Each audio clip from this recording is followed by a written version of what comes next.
This is 2 weeks in a row again. With you sometimes. We should have we should have a big sign over your right shoulder that says "Stream since Greg's last non-appearance." Yeah, like the accidents on site sort of thing. Yeah. Yeah, I like that. Oh my goodness. So Hello, interwebs. how you Hello, doing, buddy? chatterwebs. I'm good. I'm good. I'm tired as always, but I'm a dad of two young children. I'm always tired, so that's just my default state at this point. Otherwise, I'm wonderful. That's Greg's secret, Tony. He's always tired. That's right. Ah, That's right. I'm drinking some juice. It's wonderful. It's great juice. You're going all bougie on us again with your wine. Man, I got so much. I got so much kind of just hanging around in my house, and I ended up not drinking a lot of my like beer and high noons and stuff like that I had. That it went bad. So I'm like, I probably should like have the wine because that was like money, not beer money, but like actual money. I'm like, I should probably just start enjoying this. So I'm doing that. Well, look at you go. Yeah, Also, how dare you enjoy yourself? I know, right? Uh, Not allowed to enjoy myself around here. It's just nope, nope. Just work all the time. yes, I agree. Yeah, yeah. That's it. Yeah. How are you doing, buddy? I'm doing well. We performed a successful rescue mission of the Mustang today. Nice. How'd that go? What'd I you mean, do? literally went to Ford, picked it up, and drove it home. Oh, okay. So that was not really a massive rescue mission. It was more just a move. Yeah, they were calling me. It's like, yeah, since we're not doing dick to help you with this issue that we know is a thing in these cars, come get your car. It's like, Okay. sure. Like, thanks for charging me $180 to tell me how boned I am. Yeah. Appreciate that. But hopefully, gonna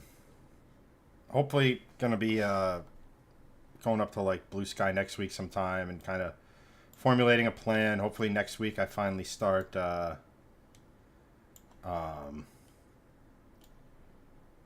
what you call it,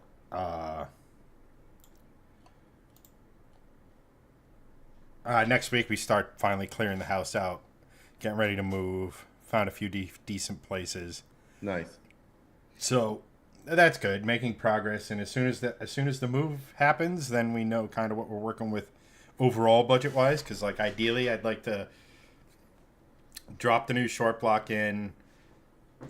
Have at minimum cams in the heads, new cams in the heads, Yeah. a good intake manifold, big throttle body, and then when all that goes in, have Jeff and Jesse and them install the headers, the drive shaft, the remote shifter, relocation, stop the hop, all like the stuff I've been saving. And I know it would be so much easier if I did all of this before the move, so I don't have to move the parts. Yeah. But yeah, it's like the move. I just have to get through like the move itself. Like I got to rip the Band-Aid off and get that shit going. Because it's been that daunting thing, just sort of like looming over here. Yeah. And I just need to get to it because like I actually finally came up with a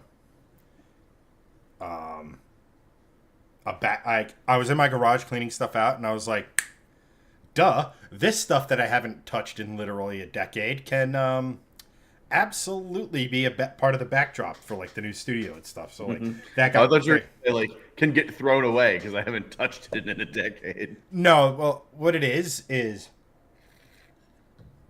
like you remember growing up, we had like the toy trucks that were actually decently sized. Like the toy excavators and stuff. Well, I always knew they were there because I see them every day, but it didn't really dawn on me. But like we have a whole mess of those made completely out of metal that were actually my father's toys when he was a kid. Oh, whoa, that's cool. So it's like legitimately, as bad as this sounds, legitimately antique toys.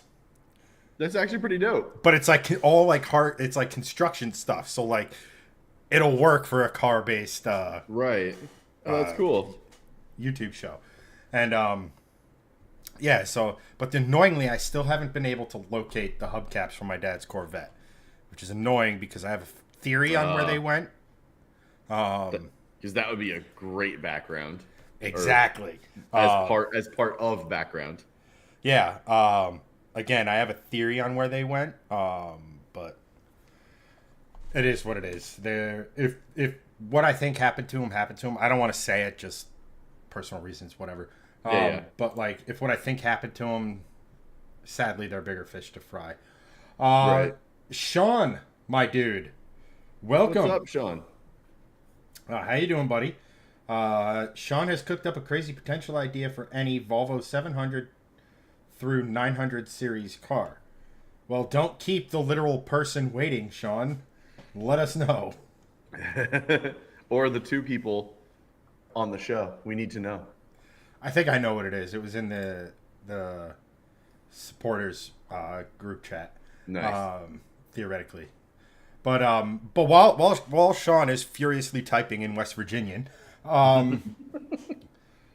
today's show, obviously there are some I don't know if you heard, but there's been a smidge of a little bit of Corvette news that came out. Nah. We're going to be talking about some of the cars from our youth that have just recently sold at auction in the last few months, that are wild. The price of a house if you don't live in New Jersey.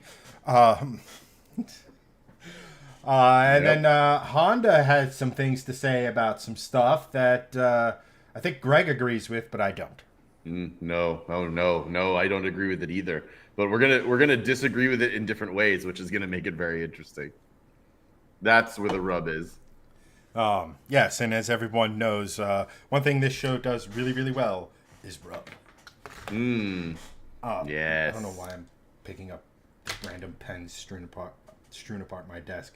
But at any rate, we'll hop right into, I guess we'll start with the Corvette news.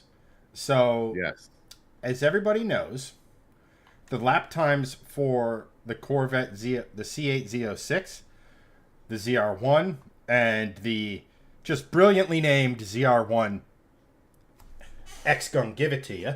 That might be X gon' give it to you. Yeah. That might be my whitest moment on the show to date. You think this is a game? But just to recap the times, so the Z06, which is the naturally aspirated sort of quote unquote track focused version, did a 711.8, which makes it actually slower than the Mustang GTD by math. Then you have the ZR1, which was about 2 seconds faster at a 6 minute 50.763 second lap time.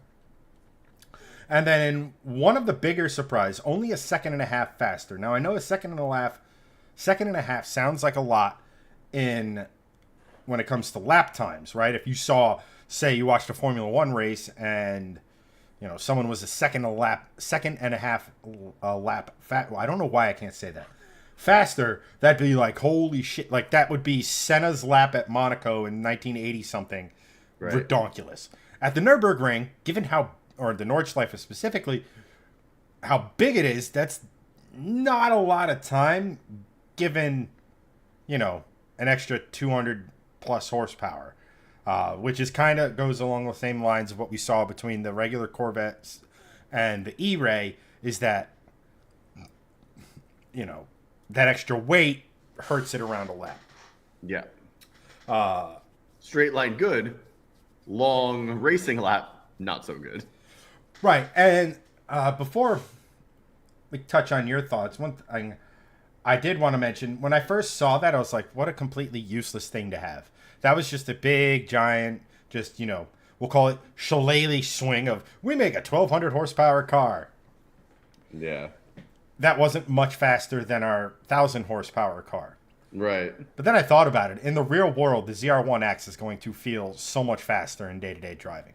Yes. Just because it puts the power down better Mm-hmm. and it has that sort of electric oomph Yeah. going on.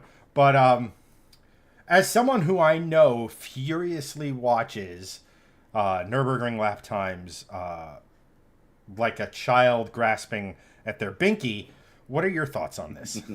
So give me the lap not times, like the times. It's 7:11, then Six. 7:09.5, and then No, so 7:06. 711 for the Z06, Yeah. 650.7 for the ZR1. Oh, 6:50. Okay. Six You four. said a second and a half faster, but I didn't realize it was just from the X to the ZR1 Yeah. to the ZR1X. Okay, I Yes. gotcha. Okay. And then all right, so Six 7:11, 6:50, and then 6:48 and a half. 649. So it's 650.7 and 649.2 for the ZR1s. Okay. All right. So my thoughts are I'm not surprised about the ZR1 and the ZR1X. They should be well under 7 minutes, and they are. And 10 to 12, between 10 and 12 seconds, that is well under in racing terms, even at the Nordschleife, right? Like 12 seconds, even on a lap that long, is an off and back on, and you're still in front of the person, probably. Like that's a biblical amount of time. I'm a little surprised that the Z06 was 11 seconds off 7 minutes, but I guess I'm both surprised and not surprised because I thought it would be faster, but the delta from the ZR1 to the Z06 should be that big. Like that's where I'm like, okay, like that's what it should have been that, and it was, and that was like perfect time delta for Corvette for those two cars. I feel like it's a little stranger, to your point, that the ZR1X was not like maybe 2 or 3 or 4 seconds, because if you put X on a car, to me that should be like the GTD. That should be like a hardcore. That should be in like the six, maybe low 40s or 630, high 630s for me. Now, with that said, that also leaves room for the rumored ZR1X is not the end. Is it the Zora? Is it like a GTD style where it's like just straight up race car parts, kind of like on a road car? Like a ZR1X is pretty close. The but GTD, like, and I spoke about this. I actually mentioned this in our shifting lanes chat. mm-hmm. The three of us, and that the GTD only exists because Ford wanted to put the fancy rear suspension in their race car. Yeah. And they couldn't do it unless they made a production car with it. Right. So, yay, homologation specials back. But, like, that's kind of what happened. Sure. But I think, like... But I do... But, like... Continue. I don't know. I just feel like...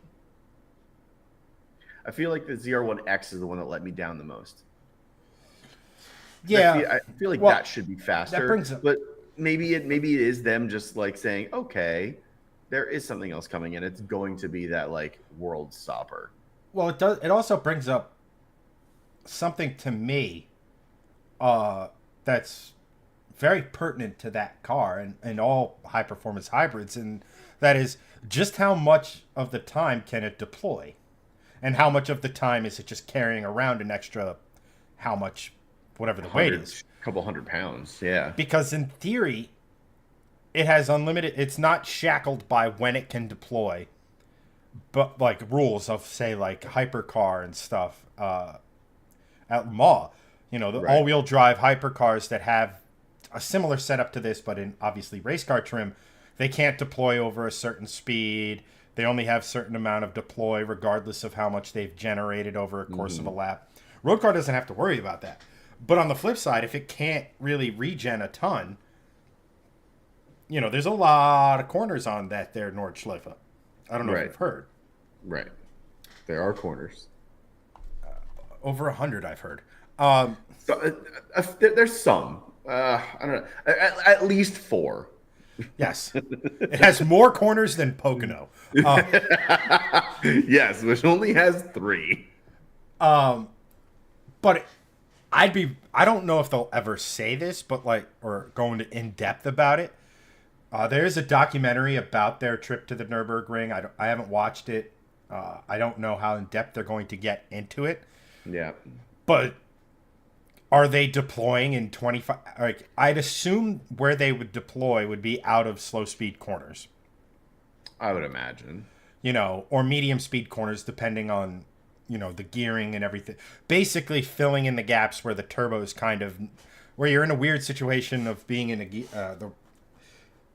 if you're like, where you might have a little bit of lag or something like to that effect or what have you. And I wonder how many of those, types of corners it was able to deploy out of.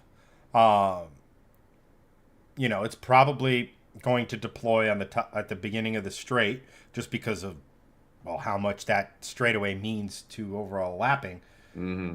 But this is the thing. And before I get to the entire caveat of the entirety of these lap times, which is the massive, enormous elephant in the room, these lap times, but this is what I have always said about these hybrid hypercars and things like that. They give you the peak horsepower number. And I understand an internal combustion engine car doesn't make peak horsepower all of the time. I totally get that. But it's always there if you rev to that, hit the wherever it is in the rev range. These hybrids aren't. You can run out of hybrid on a track or in spirited driving or whatever, and now you don't have in the ZR1's case over 1200, or the 1X's case over 1200 horsepower. Now you just have a ZR1 that's carrying around extra weight. So that's why I've always just not been a fan of the way that these hypercars are classified, because on the one hand, 1300 horsepower, but on the other hand, it's just not. Like, right. It's almost a much, much, much safer way of just nitrous. I mean, that's not a bad take. I think that's pretty accurate, because at some point you're like what's the boost du jour, right? Nitrous being one of them. Electronic, freaking F1 tech, push to pass, KERS system, regenerative braking, electronic harvesting, deploying the electronics, all this shit. Like, what boost do you want, right? And this is just the way that this one goes. Mm-hmm. And and I'll give you another example. The last iteration of the R18 E-Quattro from Audi that raced at Le Mans, mm-hmm. you were using the hybrid boost, the electric power, out of 4 corners. Maybe That's 5. a long track. But you were using it out of Tech Rouge to get onto the Mulsanne. You were using it after the first chicane on Mulsanne. Yeah. Second chicane, then out of the Mulsanne corner, and then out of the Indianapolis. I can't remember the right-hander's name. Yeah. After Indianapolis, through the Porsche curves, and then you would boost one last time using whatever you had left out of the 4 chicanes till you got to the finish line, and you could you now had your maximum amount of boost. Mm-hmm. So, and that's an 8-mile track that 4 or 5 times. Right. So, but I think all of these lap times should come with it's both makes these lap, when I saw the lap times, I go, the ZR1's only 1.3 seconds faster than a Mustang GTD that makes 200 horsepower less than that. Like, hey, Corvette, suck it. Like, you beat us. You absolutely beat us. No. But not by a lot. And a Corvette, if you took best Mustang for best Mustang versus best Corvette for best Corvette, the Corvette should be faster. It's just the nature of the two cars. They're two different types of cars. We will touch on that in our sports car conversation a little later. I was just gonna say this is perfect fodder for the Honda conversation in a bit. We will get there. Which is why I brought up that article. I was like, ooh, this is gonna tie so nicely. But I think the thing, and this is arguably, so you have 2 of the 3 cars breaking the 7-minute barrier, which is a huge deal at the Nurburgring. If you're under 7 minutes, you have a ballistically fast car. Yes. You want to hazard a guess on who the drivers were? For Corvette. Yes. Ooh. Not factory drivers. That's my first question. Not factory driver? What do you mean by not factory? So people that help like develop the car, like usually they're part of the whole process. I'm guessing this is like race car, like actual like touring car. Like they didn't help develop it. They know the Nordschleife. They are race car drivers, but they didn't develop the car. Not a factory. So you're talking like when Ford, Valentino Balboni at Lamborghini. So like when Ford did their Nürburgring lap, they had professional sports car driver Dirk Mueller doing the driving. Correct. Yeah, that's what I'm guessing. And the way you guessed couldn't possibly be more wrong. Like that's kind of what I was hoping for. So please bestow onto me the knowledge of who the hell was driving the car. So it wasn't the official factory test driver of GM or right. their high performance division. It wasn't one of their factory drivers in IMSA or WEC or wherever. It wasn't even like a NASCAR or IndyCar driver. You're just gonna whip out like, oh, it's Sebastian Loeb. I'm gonna be like, what? No, you're still way completely off. If they were not professional drivers of any ilk. That's impressive, actually. They were actually Corvette engineers. So really, vehicle performance manager Aaron Link set the time in the Z06. Vehicle dynamics engineer Brian Wallace set the time in the ZR1. And another vehicle dynamics engineer, Drew Cattell, set the time in the ZR1X. So 2 of the 3 cars went sub 7 minutes, which by every single possible account is sort of that holy grail number at the Nürburgring. And they did it with, albeit these guys are better than the average Joe. They have significant training and stuff, but they're not a professional driver, which should tell you that on the limit, these things are insane, accessible, but like insanely that good that it doesn't need to be honed by a race car driver to be that fast. Right. Well, that's very impressive. And I would wager that if they had an actual race car driver in there, you could probably knock off a few seconds. A few. I would argue it would be worth. I mean, if you look at pros versus AMs in, say, VLN. Yeah, it's a big gap. It's like 10 seconds. Yeah. And on that long of a course, I mean, it stands to reason that you could knock off like potentially 15 to 20 seconds with enough. Well, I would say VLN is the Nürburgring GT series. Oh, okay. And the pro, that's what it was. You have pro-am lineups there mostly. Yeah. So, a pro. I mean, granted, these are purpose-built cars mostly. Well, the GT3s, the GT4s, the Cup cars, a couple other stuff. But at any rate, car classification semantics aside, a pro driver around there. Now, granted, they are using the. They call it the VLN layout, where you're using the Grand Prix circuit and the Nordschleife, the combined layout. But they're worth about 10, sometimes more, depending on the car and depending on the level of drivers in the AM divisions, right? Like Jimmy Broadbent is about 10 seconds slower than their pro driver. Right. So I don't know if they will. I would love to see Corvette come back with pro drivers and say, okay, we broke the 7 minute barrier with, you know, Joe Schmo. with literally Drew from engineering behind the wheel. I honestly think they won't, because I think that just being able to do it with that, being able to say that, like, oh, your car may have beaten us, by 4 seconds, but did your accountant drive the car? No, the closest thing to our accountant did. So go shove it, Porsche. Did your driver have to do this before getting in the car? Yeah, exactly. Again, we're exaggerating the level of nerdy, but these guys are like very well trained. Yeah, like they're very well trained. But like, well, here's I think that's the an even bigger I think that's an even bigger not talking point, an even flex. bigger like bragging point. Yeah, bigger flex. Like our car can do it with like whoever they want. I still think they're going to do it with pro drivers just because it's a way of producing more quote unquote content, right? That's true.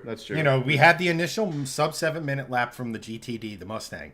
And then how many months later we went faster, and all the buzz was around Ford again, a second time, right?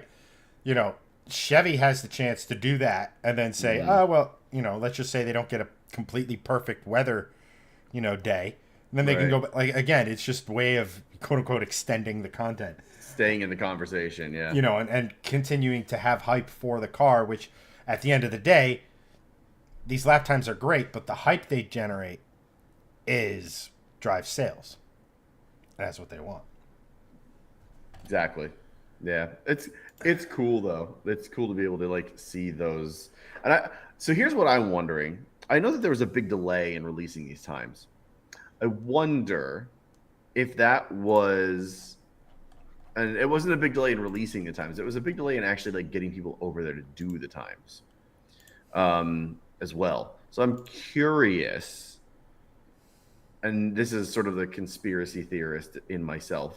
I'm not a big one, but in cars, it's fun to think. Like, I wonder if it's because the drivers were not necessarily up to snuff, but because they were doing it with Drew from engineering, they were like, all right, you need more sim time, or hey, you need more seat They're time. More than likely giving these guys. Yeah, let's give you more of a buffer. Because everyone was like, why aren't they doing this yet? Why haven't they blah, blah, blah? Why haven't they released the Z06 time? So I'm curious if it was just because that they wanted to make sure that everything was out and done properly, but also to give these guys more of a buffer. Yeah. Aaron, Brian, and Drew. Well done, guys. But no, I completely agree with you. I'm sure that there was a level of training, because you don't just show up to the Nurburgring. It's not like it takes, because of the way the Nurburgring is, number one, just the sheer amount of corners to remember, right? Like that's a task in and of itself. But you just got real quiet, by the way. You did what now? No, you got really quiet. Is it raining? No, like nothing's going on here. I don't know. Chat, tell me if I'm quiet or not. According to my levels and everything, I'm good. But all right. Anyway, sorry. Continue. There's certain things like you could look at the racing line and go through and do it the perfect racing line, but at the Nürburgring, there's stuff like camber and stuff. So maybe instead of turning in at a certain point, you turn in early, but the camber allows you. Like, there's so much nuance to that track that I'm sure there was a lot of sim time. I mean, shit. With the right sim rig, iRacing gets damn close to a good Nürburgring. And as long as they had a good model for the ZR1 and the ZR1X and the Z06 and the Partridge and the Corvette tree,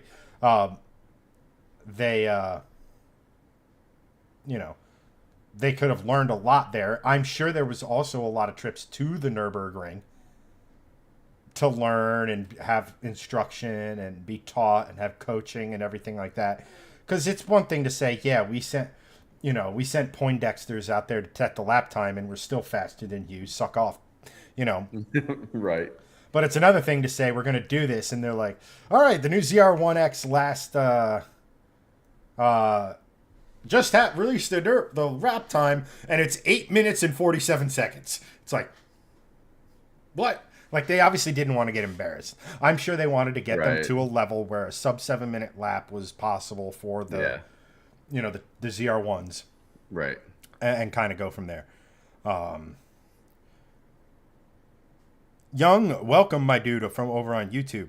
But yeah, so still hugely impressive. I still want to see him do it with actual pro drivers because the American in me is like, how close can they get to the AMG one? How close can they get to knocking some of these Manti Porsches off their pedestal and stuff? Right. I think it'd be really, really, really cool. So Sean goes, the BMW E46 coilovers, this is to his Volvo crazy thing. BMW E46 coilover fit the control arms of the Volvo 700 and 900 series. The E46 also came in all-wheel drive, so the idea is to cut the E46 lower knuckle mounts, weld them to a 940 lower control arm, and just swap the hub and strut assembly over, and lastly, FAP diff mount and weld it up. Voila, all-wheel drive red block. It sounds way more complicated than I think you're letting on. There's so much geometry and stuff. There's so much, I don't know enough about those cars, but I do not. They're not a front mid-engine wagon / sedan, if you catch my meaning. So that means the engine has to live somewhere. And being a Volvo, it might sit up very high, and you can figure out a way to have. Because I know with the Atessa, with the GTRs and the Stagias, the all-wheel drive, the diff is in the part of the oil pan almost. Like it's not like sharing the same oil or anything like that, but like it literally goes through the oil pan, and like the oil pan's designed to accommodate the differential being sort of there. But I mean, hey, where there's a will, there's a way. You have a lot of crazy ideas. Just knowing you and knowing where you want to go with that car and knowing what you want to do with the car and everything surrounding it. That sounds like a 2026 Sean project thing. Yes. Trying to think. Yeah, I mean, if you make it work, you make it work. I mean, yeah, again, I don't know the engine bays in those cars well enough to know like exactly where all that stuff is. Young over on YouTube goes, have you ever heard of the 87 Ford Thunderbird Turbo Coupe? Pretty sure that's the Fox Body one that had the 2.3 liter turbocharged engine in them that I think Mustang shared as well. One of the many Fox Bodies. I always thought it would be cool to put like, a recreation of like a Cobra R suspension setup underneath like an LTD wagon because they're the same platform. And it would be the ultimate sleeper. I mean, people have done sort of similar stuff to that. But no, I mean, in Mint, that's fucking awesome, man. Enjoy it. Sean rebuttals, Nice. rebutes, Rebutes. Duluth. Goes, Sean, I've looked at both knuckles. One would have to flip the ball joint. Doesn't sound like it's getting any simpler, Sean. You would need. You gotta flip this around. You gotta weld it. You gotta shove it up in there, and there you're good. I mean, it sounds like a direct. It sounds bolt-on. cool. It's bolt on. Yeah. No, he said something about welding. No, it's not bolt on. No, what I'm saying is, it's like I'm using that too. Oh yeah, yeah. But It's like it's a really cool idea. I would almost wonder in that particular situation how much harder would it be to manipulate, say, that BMW subframe into the Volvo and sort of have all that stuff sort of bolt on with custom axle lengths and stuff. Like, it's kind of where my head goes at for any of that. But again, the elephant in the room is the engine. And whether or not where you have to put the diff. And who knows, maybe that'll raise the engine high enough to where you'll have your intake I understand this is a very inside comment that maybe only Sean and I will understand, but that sounds incredibly creepy that when I say that out loud. It's fine. Just roll. But maybe it'll raise the engine so much that you can put your, heat extractor, fin, intake manifold, air charge cooling theory to the test.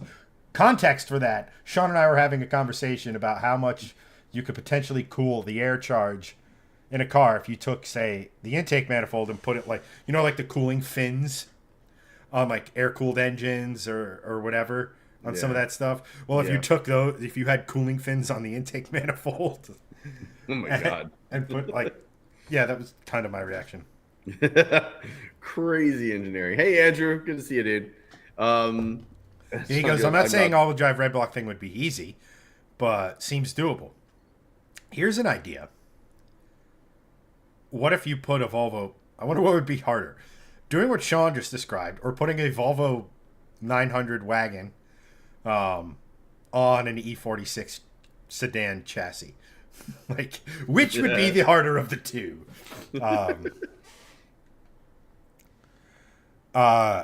Sean goes, I'm like the American Garage 54. Is that like Studio 54? And the copious amount of medication that went on there. But yeah, so I'm with you, Sean. A lot of these ideas pop up and like crazy ideas. Oh, I could do this. I could do that. In my head running is like, okay, Chad, hear me out. If you're going to spend this amount on a short block for your car, what if you sent it off to, there's a place in PA that's like one of the best coyote builders in the country and therefore the planet, and just had them rebuild you the short block, everything. And like, you could totally do that for the same price as the Predator 5.2 short block with 12-to-1.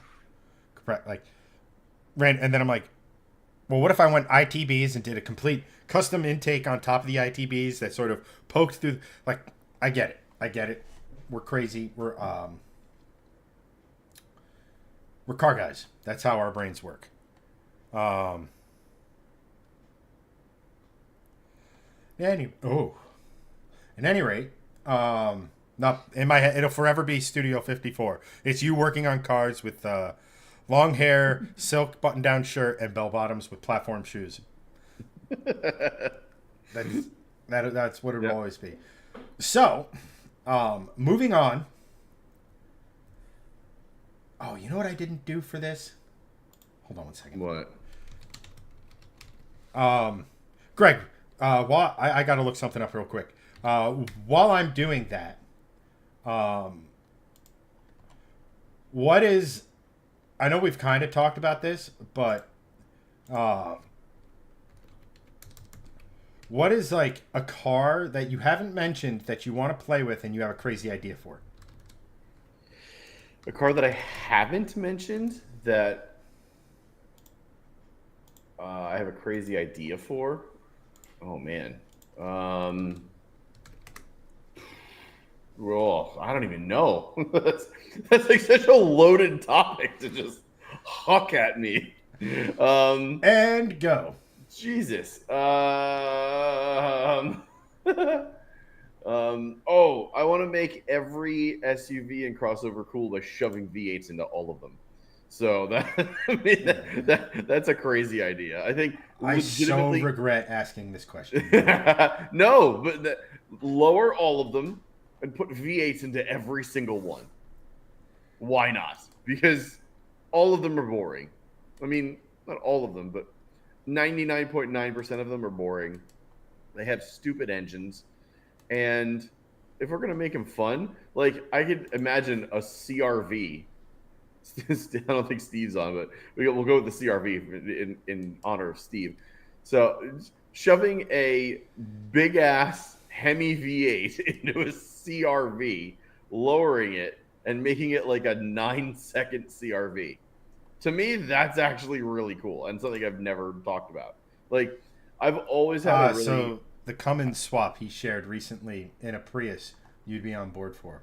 100% yes. That would be very awesome. Well, here comes the not so random round of shifting lanes drug tests again. All right. No, but So, like, but hang on, really quick. Like, I've always had a idea for a YouTube channel, for a car YouTube channel, so that would just be literally taking crossovers and making them cool. Is literally just pimp your ride, pimp my ride, but engineering wise for crossovers, because crossovers are stupid. Like, they're just literally lifted hatchbacks that people have been swindled into buying by these companies and manipulated to think that people need them. People don't need crossovers. They don't need SUVs either, quite frankly. They just need like sedans and wagons. That's kind of what everyone really needs. What I want to do is take every SUV and every crossover, lower them to wagon hatchback height the way they should be, and put cool engines in them. Like, I feel like that would be an awesome YouTube channel, because people would be like, "Ooh, I have a Nissan Rogue," and engine, and like, you know, car people would be like, "Ooh, that car sucks. What are they gonna do with it?" Like, like that would be that would be really cool to play around with if we had millions and millions of dollars to actually do that. Like, can you make a Nissan Rogue cool? no. Probably not, but you know what? We're gonna make some YouTube videos trying. They tried. They literally put the engine and driveline from a GTR. No, that was the Juke. No, I'm talking like, no, like the Rogue, like an actual like decently sized crossover. Like, can you make shit like that interesting?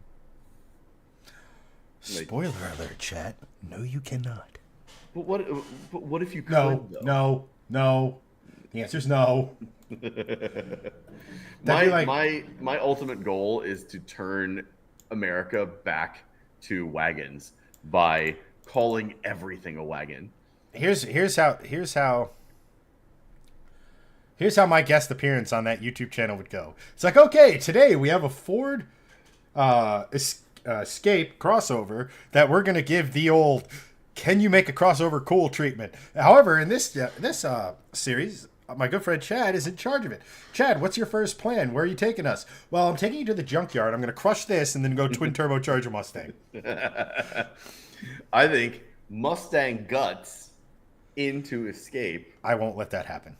But what if I gave you $1 million to make it happen, and then you just kept the rest? I've won the lottery in this scenario. Like, it doesn't matter. I'd honestly contact DYFUS and have them look into how you're raising your children. Dude, I will bet that YouTube channel gets a bajillion views though, because it hits people that want, it hits people that have. It hits the weird. It hits the weird. Like, it's like when it's like how Weston Chaplin got big, right? Right, like he's putting like Cummins swap Mustangs out there and shit like that. Like, but it's crossovers. Like, crossovers aren't cool. They're just fucking commuter cars. Like, no one wants a crossover. You're all manipulated into thinking you want a crossover. No one needs them. We really don't. Like, can you make a Nissan Rogue cooler? I don't know. Probably not. But I'm gonna make some YouTube videos and hopefully you like them. But that's sort of my unhinged idea of the night. What's up, Steve? Good to see you, dude. Yeah, Steve goes, might as well make my Honda better. To which I responded, Greg already mentioned that you weren't here, so you missed your chance. Nice. So anyway, you were going to have a topic of conversation, and then you told me to have unhinged thoughts. So that's where that came from. I had a plan for this topic that I wanted to do before the show, and then I got distracted. And I was like, okay, we're going to talk about the... Oh, mother... Where I didn't do any of this stuff. As like a point of comparison. Because as... I worry about you sometimes, chat. Yes. Come to the dark side. Nissan kicks with all-wheel drive and long suspension travel. This will go nicely on the YouTube channel. I need millions of dollars. I need millions of dollars to do this, but also I need millions of dollars just to annoy you with this idea, because I will do this on our channel. It's just gonna be cutscenes every time something goes wrong of you just going, like this Family Guy style, and it's gonna be so good. Right. That's why I needed a In an lot. unrelated topic, Greg will launch his new channel, and cut to me, Chad. What have you done with the money? It's well, Greg's doing his thing. Totally unrelated. This is my new monster truck, That I'm going to crush all of your cars with. and then just cut to me chasing you with the monster truck. You've bought Monster Max from Whistling Diesel, and you're like, well, time to run over all your shit. Pretty much. However, That's great. speaking of having a ass ton of money and doing, some might argue, potentially, maybe, spending it oddly at best, poorly at worst. As some of you may have seen, about a week ago, a 2001 Acura Integra Type R in fancy schmancy yellow. What is it? That Champion White. This is finished in Phoenix yellow. Phoenix Yellow, yep. It had only 4,800 miles on it, which the original owner shouldn't be allowed to breed. Yeah. And it sold at an auction on Bring a Trailer for $204,000. I'm sorry, $204,204. That is oddly symmetrical. Well, not symmetrical, but repetitive. Bring a trailer. Bidders love to do that shit. They absolutely love it. Which we'll get to this in its totality, but I saw that price tag, and I was like, that is just. I remember seeing a year ago or something like that, where it was an Integra Type R went for $100,000, and I'm like, that is a lot of money for a 1.8 liter, a car with a 1.8 liter engine. Like, yeah. But at any rate, I thought about it and how absurd it was, and so I went back to almost 2 months ago in June, when a 1993 Ford Mustang SVT Cobra, which is like peak Fox Body, sold for basically the same price, $204,000. Technically, this one sold for $204, less than the Integra, are obviously making it the bargain of the century. But it just, and the thing about this one, 12 miles. That's it. So, I mean, I could kind of understand American quote-unquote muscle car. This, again, was peak Fox Body Mustang. Fox Body Mustangs have a ferocious following. They are starting to creep into that kind of classic stuff because, let's face it, 1993 wasn't is longer ago than we like to admit. Yeah, it was a long time now. We're fucking old. But like, the thing of it is, to me, is like, okay, it's cool to have that, but this car is the Mustang is never going to be driven, and that's the true shame of it, in my opinion. You know, so for $204,000, you can go get a Fox Body chassis from Roadster Shop, get a car that's going to be a donor body, have a modern handling Fox Body with whatever engine you want in it, modern interior, modern creature comforts, etc., blah blah blah, for the same price tag that you can actually drive. $204,000 on a Fox Body Mustang, regardless of whether or not it's the Cobra or whatever, that is an art piece. It's not going to be driven. It's a shame. It's not what the car, it goes against everything like a Carroll Shelby or what have you. But I have two questions for you, Greg. Yeah. Of the two, which would be the one you'd have? And what are your thoughts overall on where this market is going, and should we invest in absinthe brewers or distillers? So the latter is yes. we're gonna need all the alcoholic hallucinogenics potentially we need for this. But to me, like, I'm sorry I'm looking down so much. I'm trying to keep up with chat and and stuff like that. But like, if I'm choosing between the two, I'm going to choose the Integra because I'm going to. Sean made a really good point of like 12 miles. The piston rings aren't even broke in, but that engine sat so long, the rings are probably grooved into the block from sitting. Not that the Integra has like an insanely more amount of miles, but at least it has been driven miles.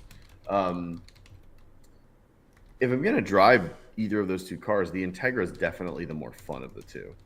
I understand that it's front wheel drive, but like that Integra is an all-time fun regular road car. You it's hard to find cars of that era that are that fun on the road going that slow. There's literally like 17 of this thing's cousins that drive the same. Well, right, but I'm just saying, Prelude, like, Del Sol, Civic. No, but like there's. I know I'm upsetting you and really angering our resident Honda fanboy, Steve. No, but like the Del Slow is not like a fair comparison. Like I've driven an Integra of that era. A buddy of mine from college had one actually, and I've driven, and he had a Type R actually. Bet he's kicking himself for selling it. No, he crashed it. Oh, like 3 months into having it, like so it handles well. No, I mean it handled well, but like no, it was bad. Like he flipped it. A guy flew out the window. Thankfully, it was like okay. Like it was not good. But like I drove that car and it stuck with me a lot. Like it's a great car, and I've driven a bunch of cars from that era. I've driven old Miatas. I've driven, like lightweight sports cars. I've driven lightweight, commuter cars. The Integra, just because of how rev happy it is and because of how light it is, it's just a great driving car. It really is. And there are very few, and Chad will probably disagree with me on this, but like there are, and he may say that there are no good driving cars of this particular layout. There are very few driving cars that are very good at sports car-ishness as front wheel drive. The Integra is probably in the top 3 of those cars. It is legitimately a fun car to drive, even as front wheel drive, and there are not that many out there. With the Mustang, like I know what I'm getting. It's a rear wheel drive V8, and that's like sort of like what I really want in a car currently. But if I want something from my youth that I would be able to actually have fun with on the road and just enjoy as a car, I personally would go with the Integra because I think it's just better suited for my needs and what I would want to do with it. What about you? It's the Mustang all day long. I figured that would be your answer, but I just wanted to make sure. I mean, but again, I'm not. If I'm spending that money, I'm fucking building a Fox Body. Right, exactly. Both of like that'll get to it. Like, don't get me wrong. I enjoy like. I've always wanted to play around with this body style Integra. However, what I wanted to do with one is to rip everything out from underneath it and put an S2000 chassis underneath it. Now, that would be awesome, and I would actually want that as opposed to this. But well, that goes back to the two choices. No, because like we're going to get to there's 2 more parts to this. To your thing about like front wheel drive. I can't believe I'm saying these words on the internets. Recorded for posterity. But in a recent video with Chris Harris and Max Verstappen, where Verstappen actually drove the new GTD, I was expecting more from that video, but it was a big PR stunt, so like I get it. There were some good insights. Max was, not a colossal dickhead. So like kudos to Max for maturing and all this other stuff. He was actually entertaining.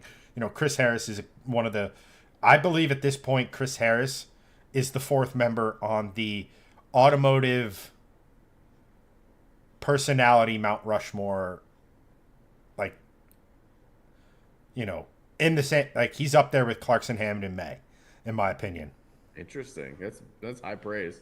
That actually gives me an idea for content, but I don't know how Yeah. to like phrase it. But like we do a tier list of Yeah. like presenters and stuff like I think that's your idea. Is just like here's who I think's on the Mount Rushmore of car presenters over the years. Like then not necessarily those words, but like that idea. Like I think that'd be a really good reel because people that. will argue the shit out of whatever you put on there. Yeah, exactly, and that's like Like, part of it. And like, Clarkson, Hammond, May, and Harris. Where are the F1 announcers? Where's Murray? Where's the like? Because they technically could be part of the automotive personalities because they've been, they're announcers. Like, there's a wide array of like people you could put on that list. like, and I'm sure a lot of people, especially a lot of people who, let's just say, have a daily vitamin intake routine, who are going to say John Davis from Motor Week. That's true. Yeah, You know. exactly. But he was talking about like front wheel drive cars. They were talking about front wheel drive cars. Now, don't get me wrong. I've owned front wheel drive cars. They can be fun. I had a ton of fun on the Dragon with my C30. My old Ford Focus. I had a crap ton of fun with those. But, and it's like everything else, but, the chassis I liked the most when it was working was the E46 M3. Just the way where you sat and how it communicated with you. You had an idea of what you felt what the front wheels were doing with your hands, and you felt what the rear axle and stuff was doing, for lack of a better word, with your ass cheeks. Right. You know, uh, holy shit. What the hell was that noise? Something just went off in my ear, and I'm praying it doesn't happen again because it was loud. It's just in a front wheel drive car that you're asking so much of the front axle, the front tires. They're doing predominantly the predominant amount of the braking. They're doing the steering, and now you're asking them to also handle the acceleration, putting power to the ground. Nicholas, my dude, thank you so much for the 200 stars. Legend. Thank you, dude. That the car. That's why you don't. It's just for the kind of power I like front wheel drive. Like, it's fun, but I prefer rear wheel drive. It's just a more, it's more total body experience, for lack of a better way of putting it. Not to say you can't have fun with front wheel drive. I'm not saying that. Right. But one thing I did want to mention with this. So second part of this whole deal is I went on the internet and I found, no, I'm kidding. Let's see here. Strong cornography. Yeah. Steve O'Soupy, formerly of Hooning, built his Integra into all-wheel drive. Yeah, that's a fairly common thing with, you'll be happy to hear this, Steve, CRV parts. Yes. So, I went on Car Gurus, and I was like, what can you get for between $195,000 and $205,000, right? Like, what is also in this price range for, let's face it, a Mustang art piece and who the hell didn't drive an Integra back in the day? It is, for all intents and purposes, for as good as they are very good cars. I love the way they look. They drive really, really, really well. They're the high revving engine, naturally aspirated. It ticks a lot of boxes. But let's be real. It's a fancy Civic. Yeah, it kind of is. 6 figures for a fancy. Come on now. So, just some of the. It's It's a good point. I'll be honest. It's a really good point. And that's why I said, like, everything else on that platform, yeah, Del Sol isn't as good. A CRX isn't as good, although it's close. A Civic isn't as good. All of those things aren't as good, but guess what? All the parts bolt in. Yeah. Right? CRXs are sneaky good, actually. That's a good one. That's a good shout. You know, so for the price of an for 200 in the $204,000 price range of this Acura Integra, absurd thing to say, or this Fox Body Mustang, you can get a 1958 Corvette, an actual classic car. This one has this is a low mileage example, right? Yeah. Also on this list is a Ferrari 355 GTS. Jesus Christ. Which is famous for now not being as expensive as a Supra. If you know, you know. That's right. God. I love the reverse memery of that. It's just wonderful. Oh, that is an all-time just thing that has happened in It life. sure is. I love it so much. Great. And also imagine Ferrari being like, here's the F355, which I personally big fan of. Love the way they look, love the way they sound, love the way they drive. Not a big fan of the fact that you have to drop the entire rear subframe to do a timing service, but whatever. Ferrari gonna Ferrari. Yeah. But imagine being like a 355 owner like 10, 15 years ago. It's like, this is awesome. I'm going to keep this thing forever. You've kept it. And now that damn orange Supra from the stupid movie is more expensive. And then, are you kidding me? A fancy Civic is now more expensive. Like this, like, whew, that dude is fucking losing his marbles. If you know anyone, check in on your 355 owning friends. They're not okay. If you have any. Yeah, which we don't. Well, I guess technically Tavares counts, sort of. Although I think that car went back to... I forget who has it now. I think Ed might have it. At any rate, keeping it in the Ferrari family, you could have a V12. Not only a 599, but a 599 GTB Furiano, which is a spicy meatball version of the 599. Oh my god. I don't like the 599, but I would have that over an Integra and a Fox Body Mustang, that's for sure. It literally has 3 times the cylinders as the Integra. Jesus Christ. Next up, a car I've always liked.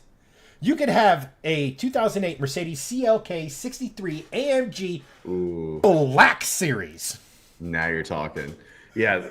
Anything with AMG and Black Series at the end of the name is biblical, and what I would probably take over basically anything else on the list. Like this, of the cars we've seen so far, this is arguably the one I like the most. No, it's not the one I like the most. It's not the one I like the most of the cars I picked myself, but you know, epic V8 noises. Like, again, let's play the game. Not even a Fox Body Mustang. This or an Integra of any guys. Yeah. I know this is hurting you, Steve, but you would probably think this is better if they put a turbocharged K series in it. Let's keep it German. You can get a Porsche badge for this same price. I mean, $204K, you can get a really good Porsche. Where is it? I don't know why it defaulted to that. You get a 991 GT3 for that price. You can get a 718 Cayman GT4 RS. That comes with the screaming 4-liter, 9,000 RPM Redline masterpiece of a flat six engine, mid-rear layout, and the best-looking Cayman that has ever or will ever exist. Correct. Or you know, a 200 and some odd horsepower Mustang. Speaking of Porsche, you could have a turbo. You could. there are a lot of these. That you could have a fairly new Huracan. You could have your Audi V8 or your Audi V10 TDI, or not TDI, V10 Plus. Like for days, it bordered on cliche the amount you could get. Yep. McLaren 570S. Like there I'm sure you could find 458s in that range. Maybe they're getting out of range, but maybe like 488s. Like you can find insane cars for this. You can have an Aston Martin Vanquish. Yeah. You could have an old 992 Widowmaker 911 SC, a 79 SC from Porsche. You could have this Mercedes-Benz 2022 Sprinter van that I'm assuming has a lot of things and stuff. G-Wagons for days. Yeah. I was gonna say you could actually do a pretty sick overland van build, like that you could just live out of. Yes, for $204,000. You could get a 2019 Lamborghini Huracan LP 582 Spider. You can have Bentleys. You can have a brand new Ferrari Roma if you fell down the stairs recently. The Ferrari Portofino convertible. God, Ferrari sucks lately. Like, power sucks. You can have G-Wagons, Porsche Cayenne turbos, 911 GTS, turbo coupes. You know, a 1969 Porsche 911. Like, again, these are things we think of when we think of classic cars. You know, more Ferraris, a Targa Porsche, another GT4 RS, another Portofino, because a Rolls-Royce Wraith coupe, which gets Greg's tinglies all, well, tingly. Another Lamborghini. You guys get the idea. Ferrari 488. There it is. There you go. For only... Act now. You could get this here Ferrari 488 for only $700 more than a Honda. Like, come on. But the insane. Absolute all-star and the car I would absolutely get for this price range, if it had to be a car I couldn't build, it'd be close between this or the GT4 RS. Maserati MC20. Like, this thing has pre-ignition like an F1 car. So in an F1 car, you have a really rich mixture in the top of the chamber that it gets ignite and it shoots out jets into the main combustion chamber. That is a way more efficient way of burning less fuel but getting the same bang. So more power, better fuel economy. Like, just, we're talking F1 tech, top of the heap tech, right? Like, and that engine, the best sounding V6 on the planet right now. Again, all for the price of a fancy Honda. Yeah. I will be honest. A $204,000 Integra shouldn't exist. Not yet. And if it is going to exist, I feel like it needs to be like a first year Type R, 0 miles, in like a hermetically sealed container kind of thing. Still in package. Right. Still in, like, yeah, brand new in box. Like, I feel it's got to be like that kind of thing right now. And even not right now. I don't think that those cars are worth that much yet. I think they eventually will be, because they're, again, the nostalgia part of it, and cars that do have a lot of hype around them tend to appreciate in value, like, over time. You know, air-cooled Porsches from the 90s are a great example. Are they really good cars? Not really. They have a really cool, last of the analog, last of the non-water cooled kind of, like, aura around them and what have you. But, like, are they, like, better than Porsche 911s that just came before them or came right after them? Not really. Like, but there's, like, a whole mystique around them, right? So, like, I feel like that's happening with a lot of the 90s cars. We've talked about this a lot. Like, 90s cars that people grew up with, that they have nostalgia for during that era of like the gentleman's agreement of like the really late 80s, like 88 through like 97. That era of like Japanese cars are just like having an absolute renaissance. They have been for the last 5-10 years. Well, you're seeing They're the going Gran to keep Turismo having, effect. right. It's the Gran Turismo effect, and people are just buying cars We're also at that don't necessarily that shouldn't necessarily command that kind of value yet. Well, I think the last thing before we get into sort of the last piece of this is we grew up with these cars. We are not young. We also grew up with things like we grew up watching Barrett Jackson, right? We grew up playing video games, whether it be Need for Speed, Gran Turismo, that introduced us to these JDM cars, whether it be stuff like the GTR, where we couldn't get it, so there was a mystique about it. Mm-hmm.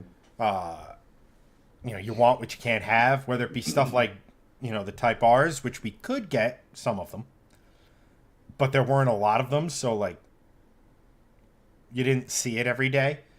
Right. And I think if you combine that with us growing up watching Barrett Jackson and seeing people in the 2000s buy cars from 40 years ago for 6-figure price tags, now all of a sudden we're that age and we're buying, people want to buy cars from their youth with that price tag. Do not get me wrong. This thing is in ridiculously stupid good shape for a car from 24 years ago. It totally is. But again, it doesn't command that price. In my eyes. I don't think it could ever look, it obviously can command that price because someone paid it, right? Sure. We can sit here and say it's not worth it. Well, to somebody it was, and yeah. Well, is.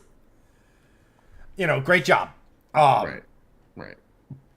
You can have as much fun in a car like this for literally a quarter of the price.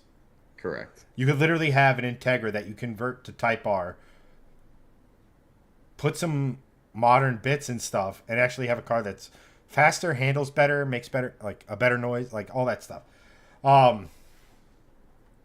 But yeah, it's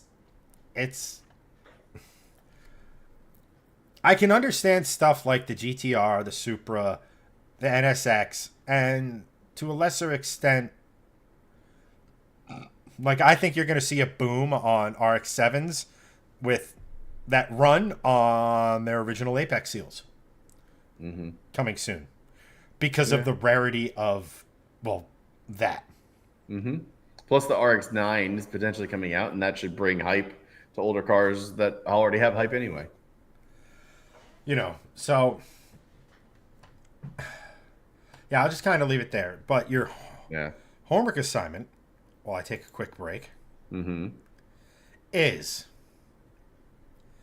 we've sort of hinted on it, whether it be I just build a Fox body using a roadster shop chassis, or I build an Integra that sits on top of a S2000, subframes or whatever chassis. Yeah. However you want to make that stuff work. You with your Overlander van. If I gave you, I'm not, but if I were to, hypothetically speaking, to give you... For legal purposes, this is a joke. This is... If I allegedly... I think that's what you say on the internet now when you're about to do something, say something that could allegedly be turned on you. Gave you $205,000. Yeah. To build something. What is it? Okay. Chat, you can play along too. $205,000. That's a fucking lot of money to build something, I'll be honest. I'm just saying, you can be imaginative. I know. I'd probably get a bigger turbo for my car. All right, well, that leaves you with $200,000. Yes. Let's see. All right. essentially 200 grand. Let's just leave it at 200 grand, right? Um, all right. I mean, there's that's a lot of money, and you could do so much with it. You could turn like a little shit box into just a supercar slayer. Like you could turn an EK Civic hatchback into it would literally destroy everything. Like, and that's cool. You could buy a supercar. That's also very cool. I mean, I'm very much of the whenever. So here's how I'm going to set this up. Whenever I don't game much anymore, and I really miss it. I got to get back into gaming more. But whenever I did like an RPG, I would and it was like a I'm old. I'm 41. So like whenever it was like back in the 90s or early 2000s when I was playing these games, the internet hadn't really like come to fruition yet. You're not playing a lot with like people online. You're playing solos. You're playing like duels with your friend on two controllers on a console, right? So if like when I was doing stuff like that, I would always pick the character with the most balanced stats because you can level that person up any way you wanted to. Not necessarily like the like charisma maxed, but like battle low person or the battle high, but like intelligence low. I would always go like right down the middle just because I felt like I was very right down the middle with like how I am. So like I gravitated towards those potential characters in those games. And I say that because I gravitate a lot to cars like that too. So if I was going to do this, I would try to find something in the middle because you would be able to still have great value for the car, but you'd also have a shit ton of money to like make it go insane, right?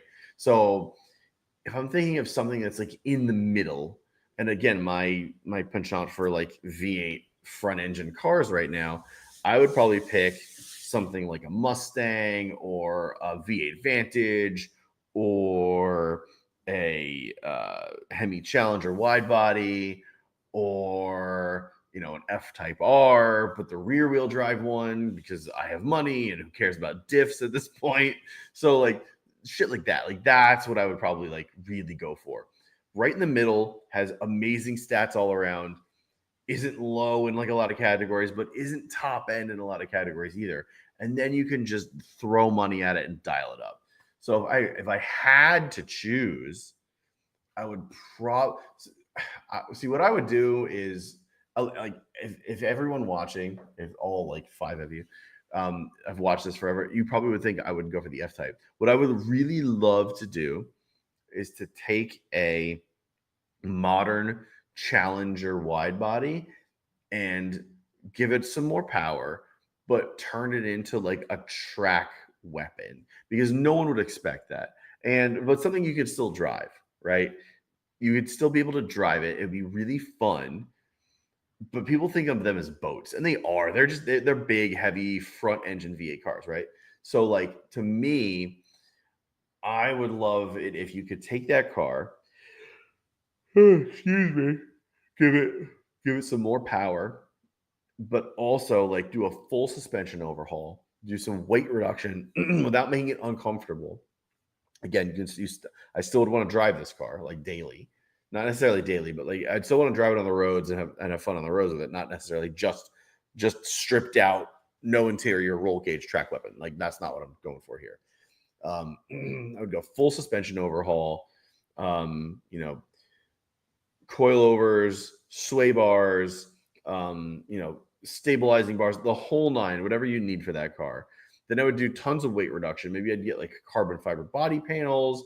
I would do, updated seats like to save weight. Like you wouldn't necessarily need like the big honking seats that are super comfy. You could get lightweight seats that would save like 100, 200, 300 pounds probably. The back seats could stay because, 2+2. But I would try to do something like that because you'd still get a super fun car out of it. You'd still get a car with a ton of power out of it, and you can do like tons of cool shit. Like you could find those challengers for like good ones with like low miles, like for pretty cheap, like 40, 50 grand still, maybe even say 50, 60 grand. You still have 140, $150,000 to like huck at this thing. Um, if not that, what I would love to do then is take something maybe a little bit more fancy and make that really interesting. So something like like a Gaydon era, V12 Vantage and throw like insane headers on it, make it sound like an F1 car. Maybe, give it more power, do like a full engine build on it. Like, just go to town with like the works on what you could do to that car. The problem with that is the V12s are expensive, especially if it's a V12S. You're basically spending 200 grand. So I don't know that I think that would be, I think those two options would be really fun. You probably do the same thing with like a V8 Vantage, but make it just more interesting.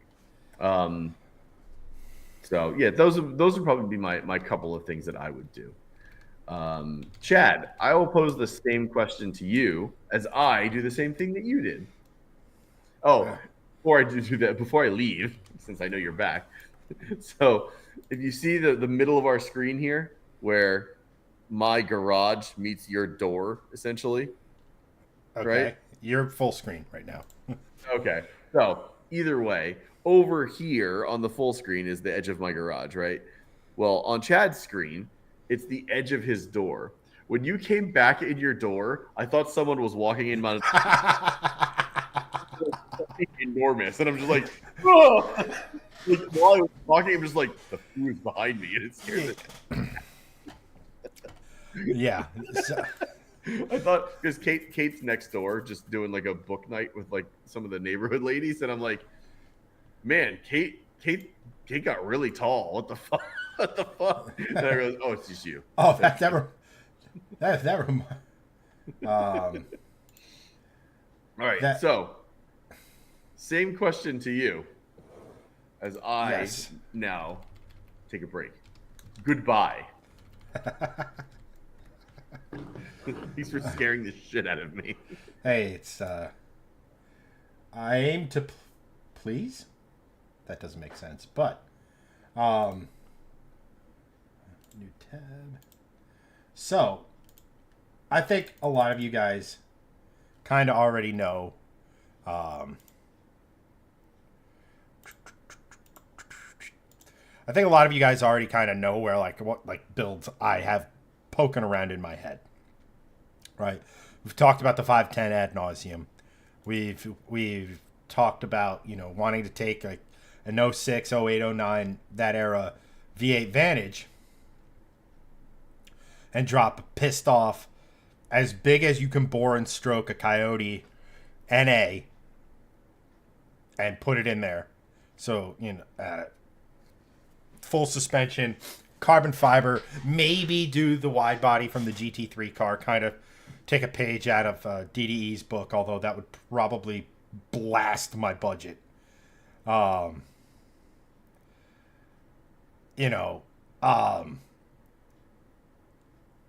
Sean's point, like if I had $204,000, the Mustang would get the 5.4 liter version of the Coyote that I want. That's like a $30,000 engine. Built T56 XL Magnum. As much carbon fiber as I could put on it. And stuff. But for the sake of this exercise, you've all kind of heard, you've heard about the Mustang, you've heard about the 510, you've heard about the Aston Martin. You've heard me talk about wanting to stuff like a Viper engine where it doesn't belong. Like, I'd love to do the what's it? 240.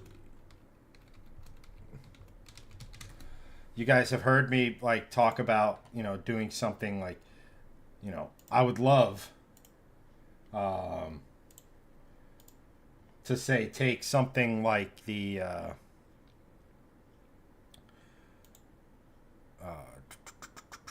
where the hell is my we'll just do it this way. Say build something like this, with a Viper engine in the front, maybe about that. But I was thinking about this while I was watching. No, Sean, it's a manual gearbox. I know that that might irritate you. It's just it's the strong, like you could do like the TR60, TR66, that is the modern Tremec, but like the T56 is tried and true. That's an easy swap into the Mustangs. It's just a little bit, it's built a little bit stronger, so it can handle power and RPM, etc.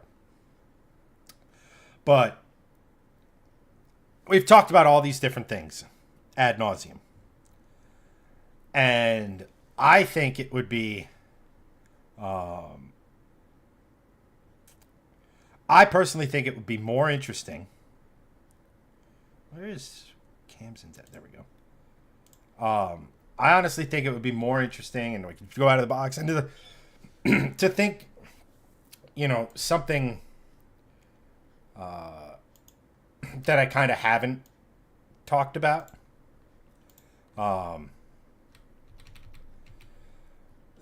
For this exercise, than stuff I have talked about. You know what I mean? Like, y'all have heard me talk about that stuff enough, especially if you're involved in the chats and like all that other stuff that we do with the supporters and everything. So, like I said, doing something like this be cool and interesting, but again, now that custom bodywork, you're blowing through the budget stupid fast. But what I think, if I'm going to do something like that, I'm going to try to find, whether it be K-Pax or somebody. While I was watching this, I was sitting here and I was staring at, Greg's car. And I was thinking about it, how, it needs a bigger turbo, blah, blah, blah, all the jokes we've made.